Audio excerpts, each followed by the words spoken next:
Hi friends, welcome to the Pratyusha simple recipes. ఈరోజు మీకోసం నా స్టైల్లో గోంగూర చికెన్ కూర ఎలా వండాలో చూపిస్తానండి.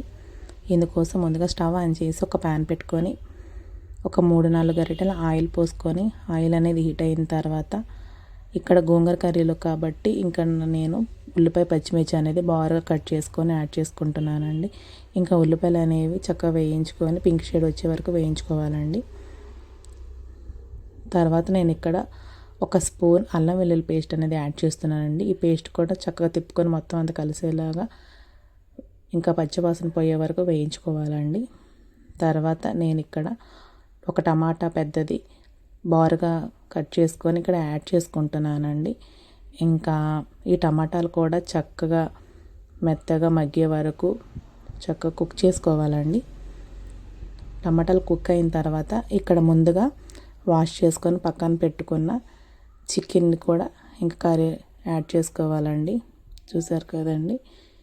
ఇంకా చికెన్తో పాటు కొంచెం ఉప్పు కూడా యాడ్ చేసుకుంటే ఉప్పు అనేది ముక్కలకు పట్టి చాలా టేస్ట్గా ఉంటుందండి. ఇంకా ఉప్పు యాడ్ చేసుకొని మొత్తం అంతా కలిసేలాగా చక్కగా తిప్పుకోవాలండి.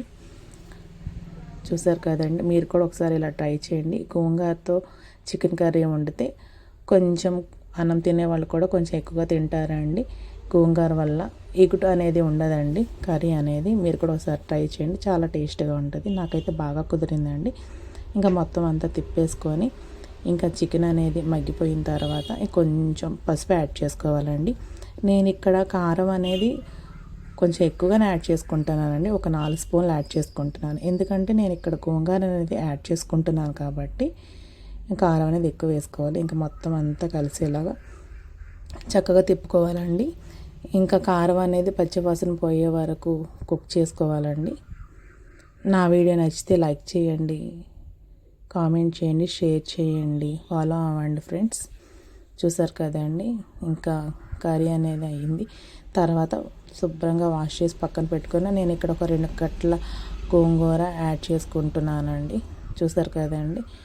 ఇంకా గోంగూర అనేది ఇలా పెట్టేసుకొని ఇంకా మూత పెట్టేసి గోంగూర అంతా కొంచెం మగ్గిపోయే వరకు ఇలా వెయిట్ చేయాలని. చూసారు కదా. ఇంకా గోంగూర అనేది చక్కగా మగ్గిపోయిందండి. ఇంక మొత్తం అంతా కలిసేలా బాగా తిప్పుకోవాలండి.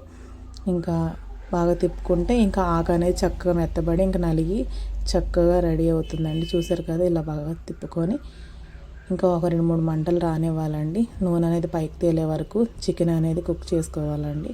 చూసారు కదండి. చూస్తుంటేనే ఎంత బాగుందో. టేస్ట్ కూడా చాలా బాగా కుదిరిందండి. ఇంకా అంతేనండి, కర్రీ అయిపోయింది. మీరు కూడా ఒకసారి ట్రై చేయండి.